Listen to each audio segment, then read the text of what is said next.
আকাশ থেকে বৃষ্টির সাথে শিলা পড়ে কেন এবং শিলা খাওয়া জায়েজ আছে কিনা।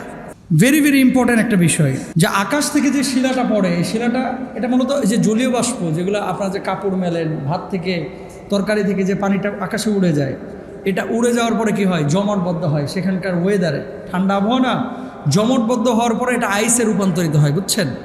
তো জলীয় বাষ্প যেগুলো বাইর হয় আমাদের পৃথিবী থেকে উপরে যায়, সব জলীয় বাষ্প কিন্তু শরীরের জন্য উপকারী না, সব জলীয় বাষ্প শরীরের জন্য উপকারী না। তো এই কারণে মূলত শিলাবৃষ্টি হয়। যখন বৃষ্টি হয় আইসগুলো ভেঙে আমাদের পৃথিবীতে আসে। তো মনে রাখবেন, যত তাপমাত্রা বাড়বে, তাপমাত্রা মানে রৌদ্রের প্রখরতা যে এলাকায় যত বেশি হবে, সে এলাকায় শিলাবৃষ্টির পরিমাণ তত বেশি হবে। খেয়াল করেন, আল্লাহ তাআলা এখানে বৈজ্ঞানিক একটা বিষয় রেখে দিয়েছেন, কি মারাত্মক টেকনোলজি। জলীয় বাষ্পগুলো তো বিচ্ছিন্নভাবে যায়, তারপরে ওখানে জমাটবদ্ধ হয়। এক একটা শিল যদি 8 কেজি 10 কেজি দুনিয়াতে পড়তো, আল্লাহ ফেলাইতে পারতেন না? পারতেন কি পারতেন না? 8-10 কেজি শিল যদি ওই যেভাবে জমট বাঁধে ওইভাবে পড়তো, মাথার ছাতা একটারও ঠিক থাকতো না। কথা বলেন ঠিক না? ও ঘুমায় থাকতো ল্যাপমুড়া দিয়া, টিনের ঝনঝনানি আওয়াজে, কি ফিলিংস, রোমান্টিক একটা অবস্থা। ওই একেবারে শিলা যখন অত বড় পড়তো ভাই, ওই চালমাল ভাঙে আর মাথা ঘেলু বাইর করে ফেলাইতো, ঠিক কিনা? সুতরাং আল্লাহ তাআলা এখানে কি করছে, আগে কিন্তু ব্যবস্থা করে দিয়েছে যে না, এত বড় বড় শিলা দিলে আমার বান্দার ক্ষতি হবে, ফসল ফলাদি সব শেষ হয়ে যাবে। এই জন্য শিলাগুলোকে বৃষ্টির মতো ছোট ছোট করে তারপরে আল্লাহ তাআলা পাঠাচ্ছে। তো এটা ইশারা আল্লাহ সুবহানাহু ওয়া তাআলার। এখানে কল্যাণ কি আছে এটা আল্লাহ ভালো জানে, অকল্যাণ কি আছে এটা আল্লাহ ভালো জানে।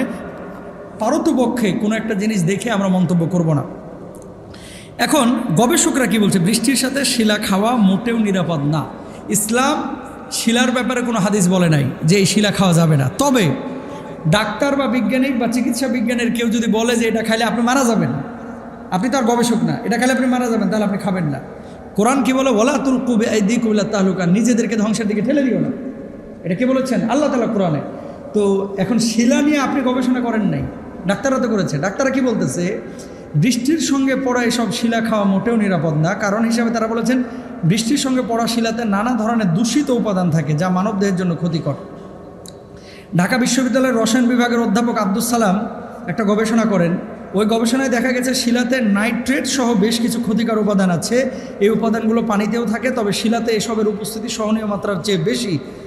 সুতরাং যদি সহনীয় মাত্রার চাইতে এই সমস্ত উপাদান কেউ পেটের মধ্যে নিয়ে নেয়, বৃষ্টির পানি আপনি খাইতে পারেন, কোনো সমস্যা নেই, কিন্তু শিলা যদি পেটের মধ্যে আপনি নেন, তাহলে এই দূষিত জিনিস আপনার পেটের মধ্যে ঢুকতে পারে। এই জন্য ইসলামী শরিয়ায় হারাম না, চিকিৎসা বিজ্ঞানের আলোকে খাইলে ক্ষতি হয়, এই জন্য খাইতে তারা না করেন। তবে শিলা, পানি, বৃষ্টির পানি এগুলো খাওয়া যায় আছে। আল্লাহ তাআলা আমাদেরকে বোঝার তৌফিক দান করুন।